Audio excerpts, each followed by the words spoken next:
Every once in a while, as a pop culture critic, you can sense something in the air. Something ethereal, abstract, a yearning, an appetite, a hunger. Sometimes you have to really interrogate the culture, separate the signal from the noise, and dig deep into the collective unconscious. And sometimes the culture just tells you what it wants. And right now, between the new Jean Reno movie, the new Steve Coogan film, and the upcoming Wallace and Gromit sequel, the people have spoken.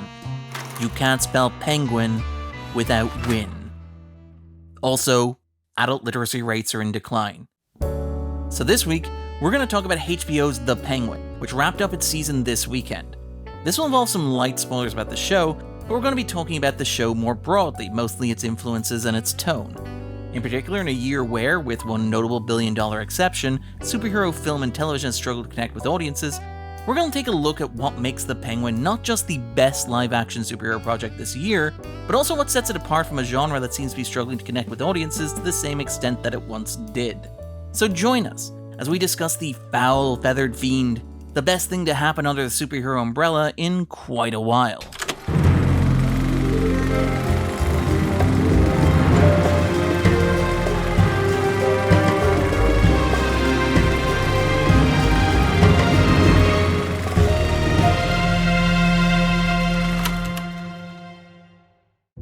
Superhero fatigue is a somewhat charged term, but it is an effective shorthand to account for a shift that has taken place in the market over the past couple of years. As the Hollywood Reporter noted late last month, the average gross for a superhero movie in 2023 and 2024 was less than $460 million, compared to over $1 billion in 2018 and 2019. Of the 6 superhero movies released this year, only one of those has grossed more than $350 million. While the billion-dollar gross of Deadpool and Wolverine comes as a welcome relief to Disney shareholders, it is following hot on the heels of The Marvels, which was Marvel Studios' lowest-grossing movie ever, and Ant-Man and the Wasp: Quantumania, which was a massive commercial disappointment, earning a whopping $88,000 profit on a budget of over $200 million. That is to say nothing of the diminishing critical reviews and audience scores for these films. So, superhero fatigue is the handiest way to describe this phenomenon, because superhero movies are the genre primarily affected by this shift. For the better part of a decade, these films were a license to print money, and now audiences seem exhausted. However, it might be more accurate to describe it, in the words of Into the Spider-Verse co-director Phil Lord, as, quote, a movie that feels like a movie I've seen a dozen times before fatigue. A lot of these movies feel largely the same. They feel like other superhero movies. And to be clear, this isn't just a problem with superhero movies. The same formula has been copied and applied to all manner of other franchises looking to emulate the successes of the genre. The recent Mortal Kombat reboot, the Frozen franchise, and even Guy Ritchie's King Arthur movie. Hands on the hill, stupid. Later this month, Red One somehow riffs on both Ant-Man and Black Panther while starring Captain America and the man who changed the hierarchy of power in the DCEU, just not in the way that anybody expected. These movies all have a similar formula. They adhere to the same color-corrected look, they have the same bland soundtrack that feels cobbled together from temp tracks, they employ the same wry and ironic sense of humor to let the audience know they're in on the joke. They are heavily shot on green screen to facilitate post-production tinkering, and the actors are awkwardly blocked to ensure that reshoots can be dropped in without having to line up multiple stars' schedules. Their climaxes often descend into color-coded blast battles, there are post-credit teasers, they feel like the product of an assembly line, the work of 10 years of producers copying each other's homework. It's a faded copy of a faded copy of a faded copy. And given the sheer volume of material has increased exponentially with the expanse of these universes into streaming, it's no wonder that audiences, who would already have been aging out of the genre, are losing interest. Can you imagine to be remembered like that? So with all that out of the way, how does The Penguin avoid this? The answer is simple, and the show acknowledges as much early in its first episode. You ever mix the flavors? Oh, you missed out. The Penguin follows Oz's advice. It mixes things up. It is a curiosity about storytelling that extends beyond the shallow trappings of the modern superhero blockbuster. Showrunner Lauren LaFranc has described The Penguin as, quote, a Scarface story, but the truth is that the show owes a lot more to The Sopranos, the hit HBO show which helped popularize the golden age of television, and which paved the way for a generation of difficult men on era-defining shows like Mad Men, Breaking Bad, Deadwood, and Boardwalk Empire, among others.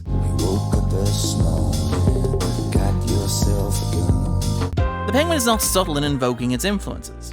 The The show's primary cast includes recurring Sopranos performers like Michael Kelly and Kristen Milioti. Both shows are very modern and knowing takes on the tropes of the classic mob story, demonstrating a playful self-awareness. Both Oz and Tony have a great deal of affection for the golden age of Hollywood, nostalgic for a version of organized crime that never existed while playing against the cliches of a certain form of masculinity. So, while Tony Soprano might wax lyrical about Gary Cooper, whatever happened to Gary Cooper? The strong, silent type. Oz's taste in classical movies leans more towards Gilda. While Tony might find himself crying while listening to Chi Lights, it turns out that Oz is much more of a Dolly Parton person. Both characters are defined by their complicated and Freudian relationships to their mothers. Hell, even the way that Oz sits in his chair in the premiere's teaser seems intended to evoke Tony sitting in his therapist's office. These similarities were non-accidental. We looked at the gangsters, explained producer Dylan Clark. We are constantly looking at The Sopranos going, oh my god, this is what Tony Soprano did here. Maybe there's a version of it for us. It's an unconventional approach to take to a major live-action superhero franchise, but it gives the show a unique flavor. This isn't anything new. Many of the best comic book adaptations demonstrate interest beyond allusions to the comic books. Before shooting Batman Begins, Christopher Nolan made his entire production team watch Blade Runner. The Dark Knight is so heavily indebted to Heat that it features William Fichtner in a very similar role to the one he played in that movie. Nolan even borrows shots and images from Michael Mann's Thief. There's style, texture, and curiosity. And it isn't just Christopher Nolan, to be clear. Matt Reeves' The Batman owes a lot to Francis Ford Coppola's The Conversation or David Fincher's Seven and Fight Club. Todd Phillips' Joker evokes Martin Scorsese's Taxi Driver and King of Comedy, while Phillips encouraged the crew to watch Chantal Akerman's documentary News from Home. These are honest and committed homages to classic cinema, and they place these comic book characters in conversation with the history of Hollywood. This, incidentally, is truer to the spirit of the comics than any clumsy shoehorning of a particular costume or image to the screen, completely removed from its original context. Yes, you did, comic-accurate short king. Many beloved classic comic books were influenced by Hollywood movements. For example, Marvel created characters like Blade, Luke Cage, the Immortal Iron Fist, and Shang-Chi in response to the trends of the 1970s like blaxploitation or martial arts cinema. The Joker is modeled on Conrad Veitz's appearance in the 1928 silent movie The Man Who Laughs. These references can be cyclical. Nolan's The Dark Knight and Reeves' The Batman, and incidentally LaFranc's The Penguin, owe much to Jeff Loeb and the late Tim Sale's beloved miniseries The Long Halloween. That comic is very obviously influenced by Coppola's The Godfather. Sale's artwork evokes Gordon Willis's iconic dark cinematography. I believe in America. America has made my fortune. Nolan, Reeves, and LaFranc are just updating that frame of reference. These choices are thoughtful and literate. They respect the source material and the influences upon it, and the context in which they originally existed.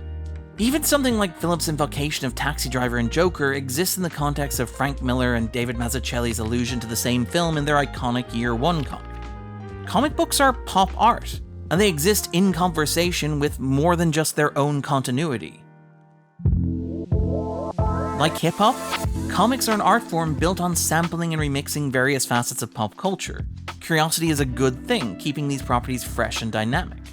For more than a decade, many Marvel Studios films have paid lip service to this idea, being prepackaged with references to genres outside the traditional superhero film. Captain America: The Winter Soldier was apparently a political thriller.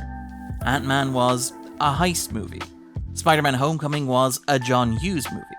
Shang-Chi and the Legend of the Ten Rings was a martial arts movie, and so on and so on. In truth, they all adhered very closely to the standard template for these films. Political thrillers don't generally end with flying aircraft carriers falling out of the sky. Heist movies don't culminate in computer-generated battles against foes with mechanical arms. And martial arts movies don't often involve characters blasting one another with color-coded MacGuffins. In contrast, The Penguin works as well as it does because it commits wholeheartedly and unflinchingly to its premise. It understands that part of the appeal of comic books is that you can do something like The Sopranos or Scarface within this fantastical world. That you can take outside influences and fold them in to create something that is both true to what came before and also fresh and exciting on its own terms. The Penguin respects its source material enough to engage with it as more than just a copy and paste template or a museum of fan service. In a genre that can feel like it's going stale, the Penguin mixes things up. It's better, right? When you mix the flavors? Yeah, it's good. No, it's not just good, it's better. It's the fucking best. That's the thing about drawing from a show as good as The Sopranos. The Penguin is able to hit some high notes. I've been Darren Mooney, and this was The Backdrop.